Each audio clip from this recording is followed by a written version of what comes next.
अरे मर्द हट ना, बार बार तू छताई रहत रह कबे तेहे ना वो तोरे खींचे दिल बनी। यहाँ तो लोग कैमरा देखला ही नहीं खोलो।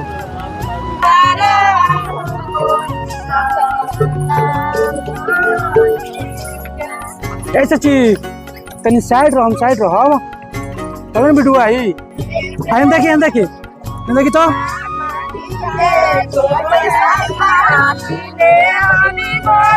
एगो फोटो खिंचवा, एगो फोटो।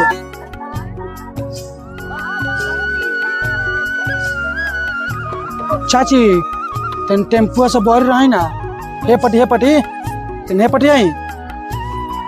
हाँ साइड में फोटो को बढ़िया आई। अरे इन्होंने कहाँ देखो तरी कैमरामैन है, कैमरामैन लेकर आओ। इन्होंने तो कहो तो मारा पड़ाक से ठीक बा भाई। हमारे हमने कैमरामैन ईमानदार हो जा कि बा कोई तरह